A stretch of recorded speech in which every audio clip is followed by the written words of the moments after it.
Well, good afternoon, everyone. About the time that I was invited to give this talk, I was doing a lot of listening to these two guys. Does anyone know who these two guys are? Are they singers? They're singers, yeah. So they're a music group. Does anyone know? Maybe it's not your generation. It's a louder field, probably. Okay. Well, they've actually provided a lot of inspiration for this particular talk. They are the group They Might Be Giants. Does that sound familiar at all? Okay. Istanbul, not Constantinople, Birdhouse in Your Soul, Particle Man. Okay, good. They were really popular in the late 1980s, early 1990s. But they have made a resurgence lately. Over the last 10 years, they have actually branched out to children's music. Now, I have a 5-year-old son by the name of Callum and a 2-year-old son named Keegan, and they really, really like They Might Be Giants. So it's kind of nice that they like the groups that I liked when I was a little bit younger. So this was their first album called No. And about a few weeks ago, I had to take a 5-hour car trip with my 2-year-old and my 5-year-old. And if you by chance ever have heard that riding in a car with young children is not necessarily the most pleasant experience at times. And as a way to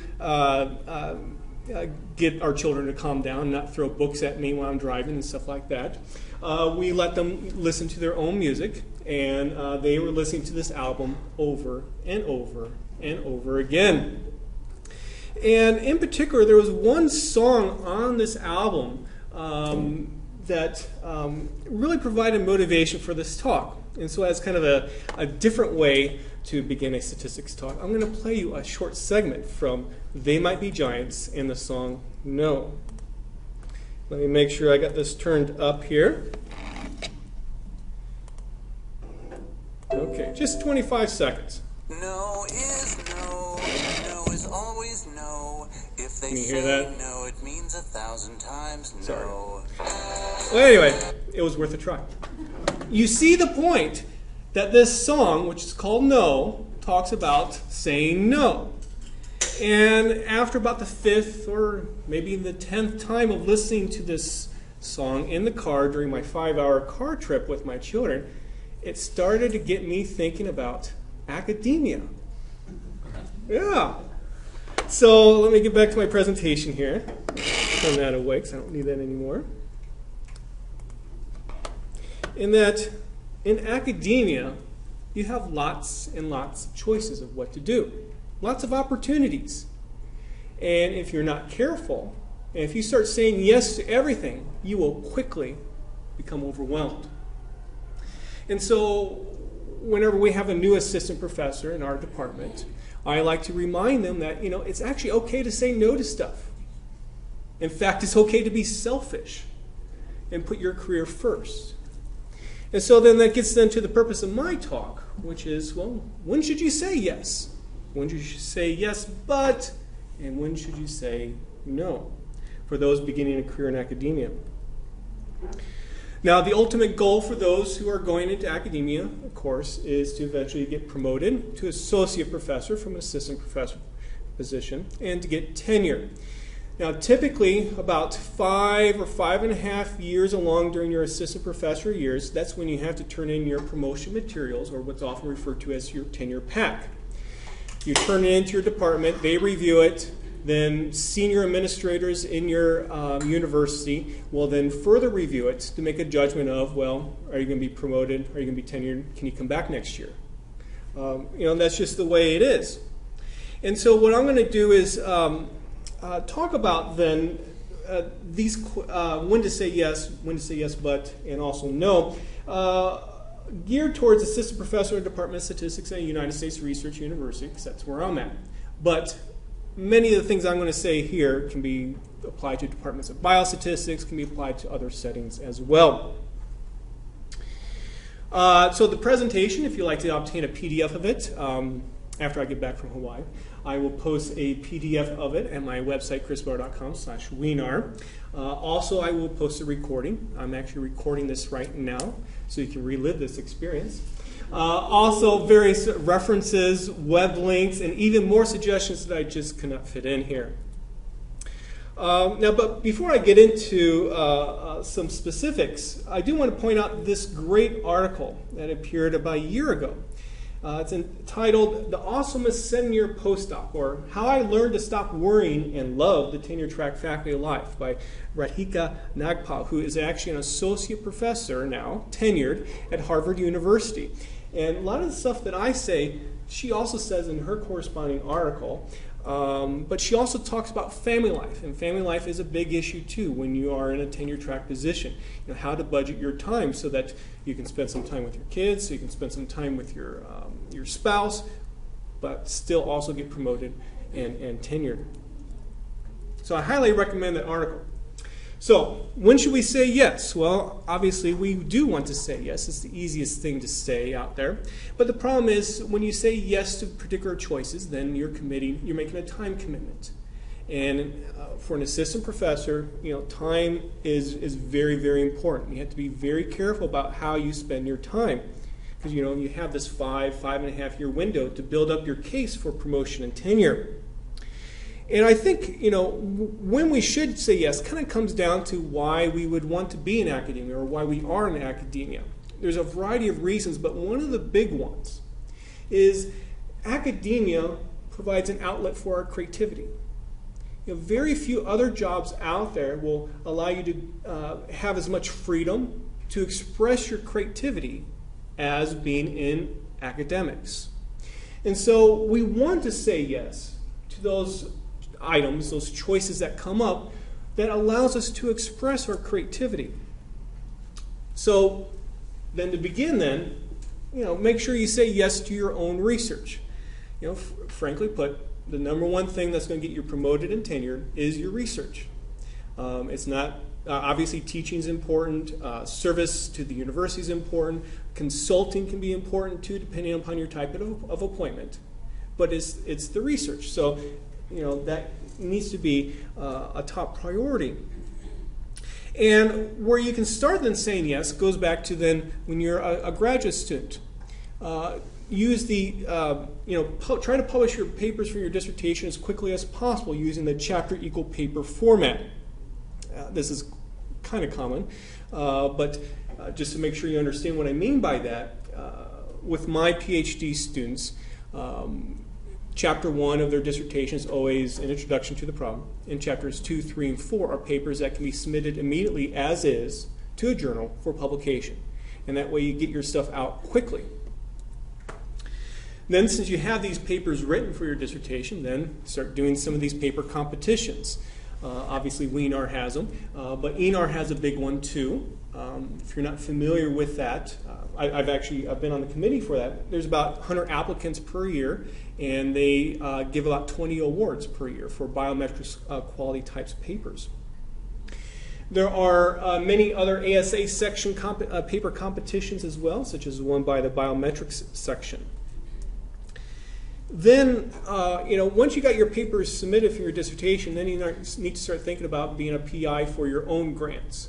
And the way to do that, and at first it might seem kind of a big task, but the way to do that is start piecing together various research ideas that you have. Maybe from your dissertation that you got, or maybe from other places as well, and bundle the research ideas together in an application. And a great place to start then for applying for grants is within your own university. Most universities have seed grants available to get you exposure to writing an application, but also get you some startup funds to get ready then to submit someplace else, such as NSF. The big one for statisticians, let me get my pen out here, sorry. The big one for statisticians is the statistics program of the Division of Mathematical Sciences, where they're looking for JASA quality work. But there's other ones too, such as methodology, measurement, and statistics. I've been funded there a couple times. So, this is not the only place to go. And obviously, if you're into biostatistics, like I am, NIH is a great place to go too with your grants. A very good article on it that just appeared recently in Amstat News was by Jeremy Taylor in 2013. It gives the details of what to do for NIH grant. This actually followed up on Louise Ryan's article that I used when I was a young investigator myself applying for these grants. One of the reasons why then the NIH is such a big place to apply for grants is for statisticians is because you can have statisticians actually review your grants. So the biostatistical methods and research design study section are the ones that typically will review your grants. I don't have time to get into the details of tips on how to be successful. But what I did do was put a few tips on my website for being successful.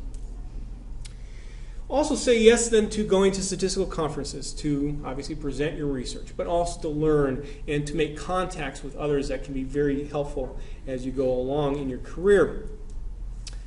Attend workshops to help improve your skills. A big one is ENAR's Junior Researcher Workshop, which is a whole day workshop on some of the stuff that I talk about here, but also some other things as well. JSM has a number of workshops or conferences that you can attend as well, such as the IMS New Researchers Conference.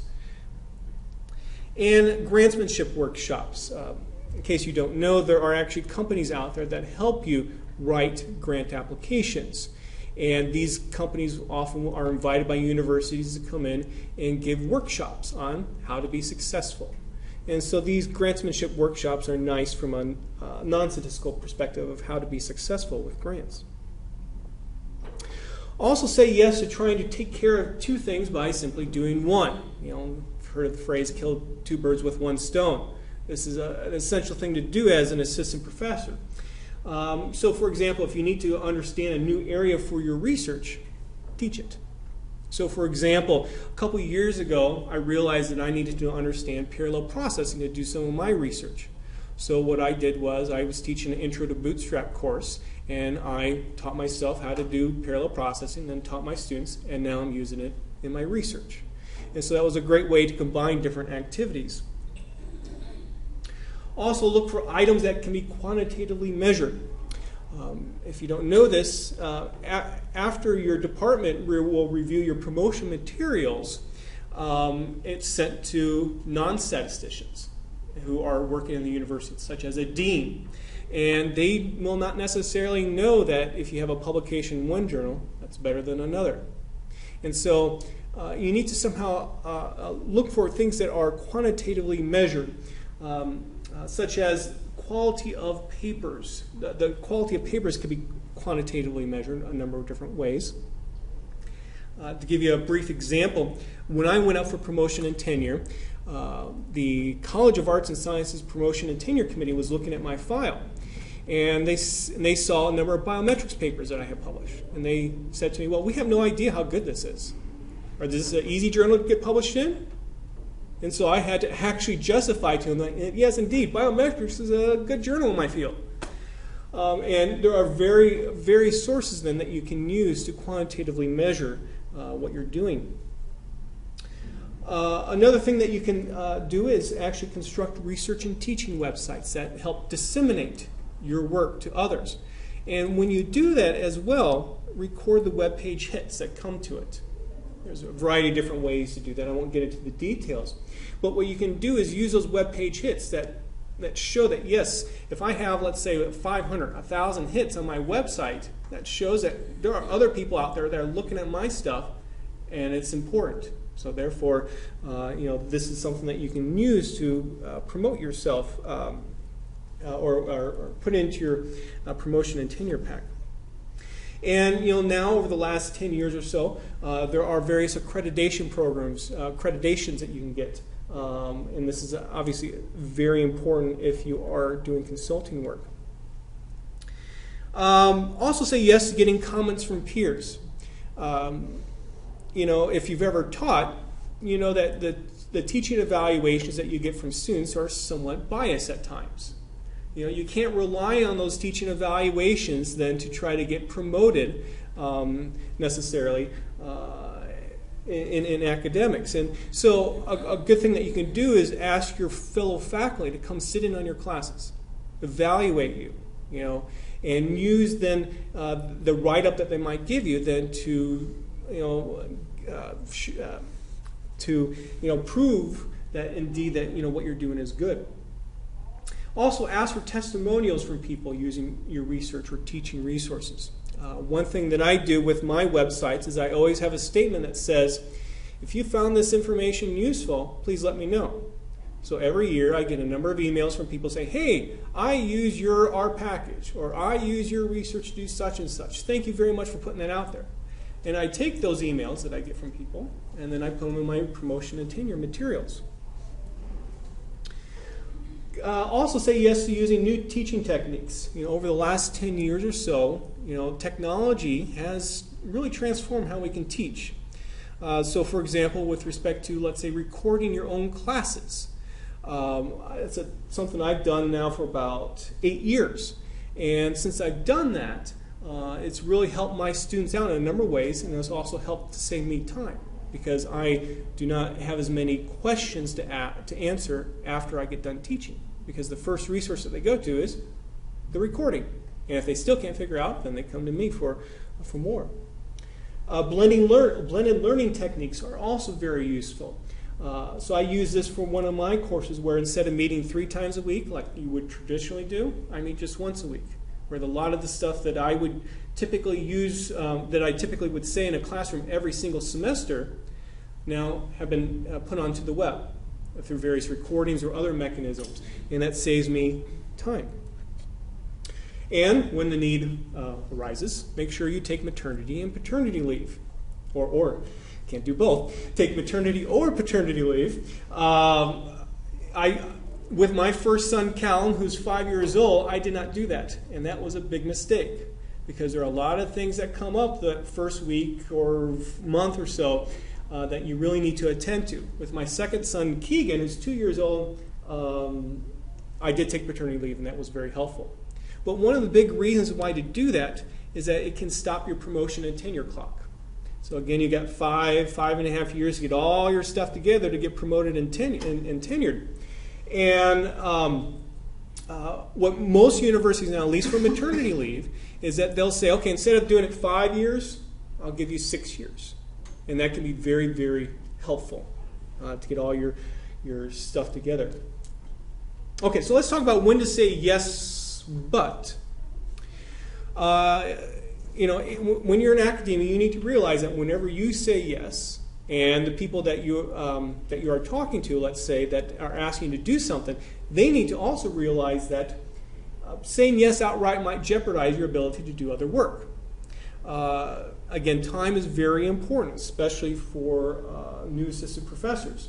And so this is often an opportunity to trade one item for another to get stuff done. And so in other words, it's a compromise between yes and no.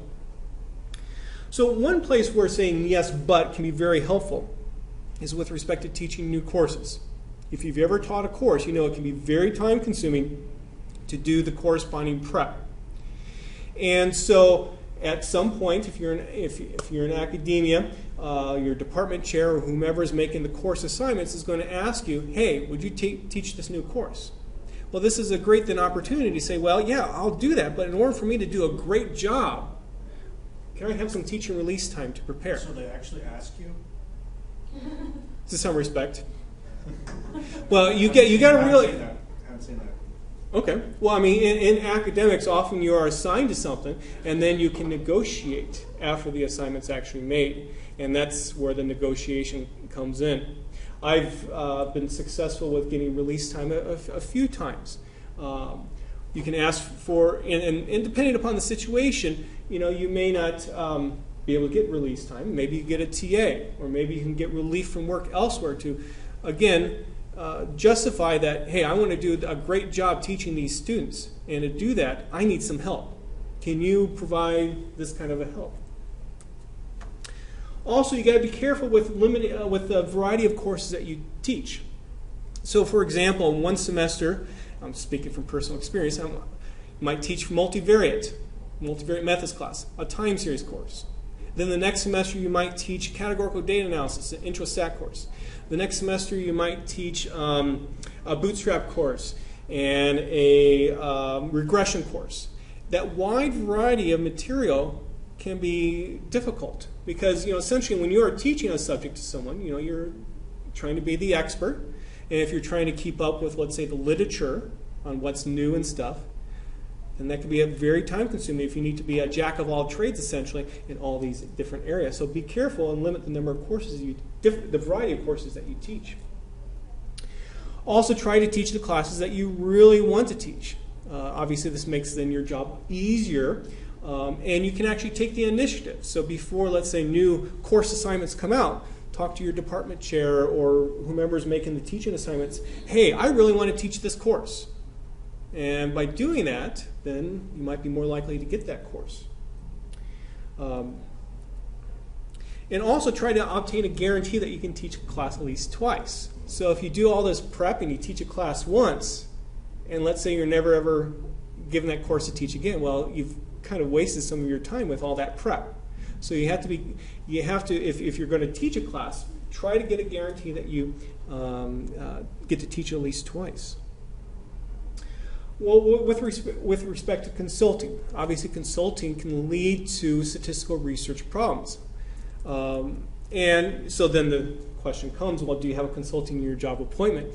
Obviously, if you do, then you have to spend a percentage of your time doing consulting work. But be careful and don't get too overwhelmed with it that maybe you're taking time away from your statistical research in order to do consulting. If you don't have consulting as part of your job appointment, which actually I do not, you have to ask yourself, well, is this really directly related to your research area?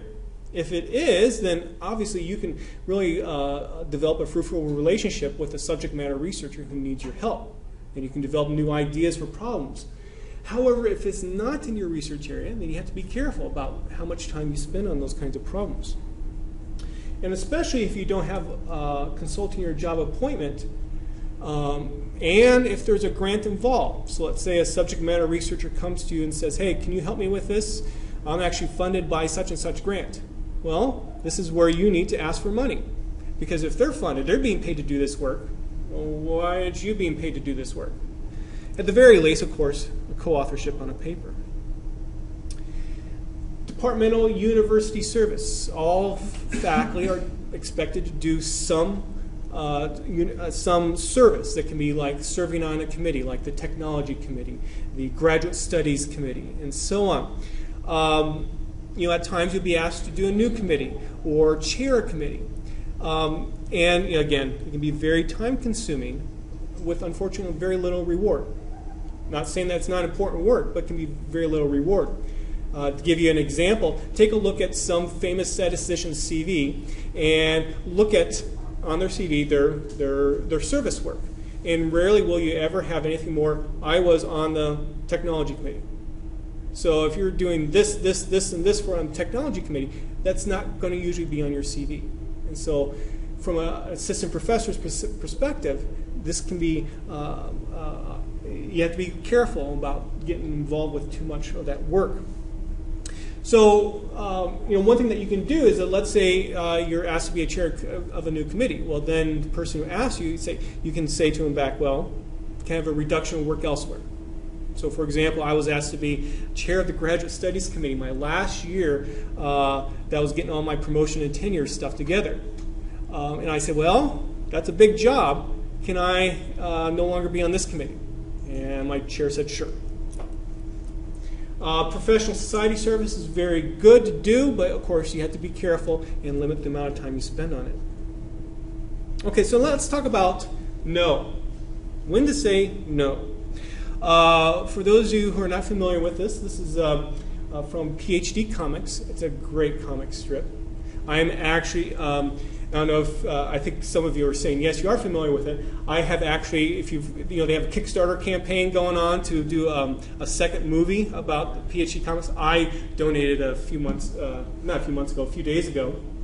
And Jorge Cham, I think his name's Jorge Cham, who's the author of the comic strip now, is going to actually create a doodle of me, and I'm going to put that on my webpage. But anyway. So anyway, so it's a great comic strip about graduate student life, if you're not familiar with it. And one of the main characters, Cecilia, who's a grad student, is seated right here. She's talking to her advisor, Professor Jones. And Professor Jones says the following: "That's an important lesson in getting a PhD, Cecilia, learning to say no. As an academic, you'll be faced with endless requests for your time and attention. If you don't say no to the ones that don't matter, you'll never get anything done." This is so, so true. I'll let you interpret the end here. Cecilia says, "Really? Usually you just ignore my requests." And Professor Jones says, "Well, that's another lesson." So obviously we don't want to tell people no, but you need to do it sometimes when you're in academia. But when you do tell people no, of course, have the reasons available. Make sure that you can explain why you just can't take on this additional project, for example. A great article about saying no appeared in the Chronicle of Higher Education about 6 years ago. It's an article by David Perlmutter titled "How to Say No and Get Away with It." And this is at the end of his article. I'll read this to you. "But to survive the tenure track, your first loyalty has to be to your career. I realize that sounds Machiavellian, and I understand that some people want to engage in certain tasks purely out of a sense of altruism. But at the end of the day, you provide no service to anyone if you fail to get tenure. Your highest duty is to become a productive member of the faculty. Being a doormat for all and sundry requests will sabotage that goal. Don't become like the proverbial pastor who spends so much time helping his flock that his own family falls apart." It's a great article. So with respect to research, when to say no? Well, as an assistant professor, you really need to deeply develop one or two areas. You can go more into more areas, but you have to be careful in getting too sidetracked in terms of you're trying to do this area, this area, this area, and this area. Try to focus. Later, after you're promoted in tenure, you have more freedom to do other stuff. With respect to teaching, try to avoid an overload. What that means is if you're supposed to teach 2 classes in a semester, don't volunteer to teach that 3rd class that hasn't been covered yet. I have actually seen that happen. And when you do that, what happens? That takes time out of your research. Also avoid summer teaching if you have a 9-month appointment. What that basically means is, I would say the majority, definitely not all, but the majority of professors in Department of Statistics get paid for 9 months worth of work. During the summer, they do not get paid unless they get grants or they have other sources of funding. When you are an assistant professor, teaching a summer course like Stat 101 typically is not going to help you at all to get promoted in tenure. Hopefully you have some funding where you can spend that to do research. But even if you don't, and you have to do it for free, it's an investment in your future to do research. With respect to advising graduate students, depending on the student, this can take a lot of time. And one of the things that new assistant professors often find out is that the graduate students you're advising are not necessarily driven as much as you are. And this can cause problems at times in terms of if you have a deadline to get something done, well, that graduate student might not make that deadline. So my advice then for those who are new in academia is don't take on PhD students when you're an assistant professor. Use this time to develop your research program so that when you are promoted and tenured, you have a lot of ideas that you can then give to students to work on. Say no to interruptions. It's okay at times to close your door and get work done. I know that might seem simple, but I know my first year when I was an assistant professor, I didn't want to close my door, but at times it's okay to do that. Close your door to your office to get work done when you need to. It's okay to work from home even. I spend one day a week working from home. Even turning off email notifications can help. In academia, there's a lot of rejection. You might get a bad referees report. You might get a grant rejected. You might have a bad student evaluation. That's just the nature of the business. Forget about it and move on. And of course, don't procrastinate. A way to do that is make sure to say no to the things that you don't want to do. So, I've given you some ideas of when to say yes but, and when to say no. And while I can play it very well here, go to YouTube, type in "They Might Be Giants," no, and you'll be able to listen to that song that I was trying to play for you. And have that song in the back of your mind. Then when someone asks you, "Hey, would you do this for me?"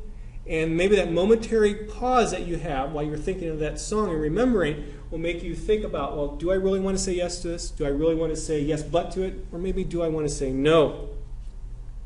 So I'll just conclude.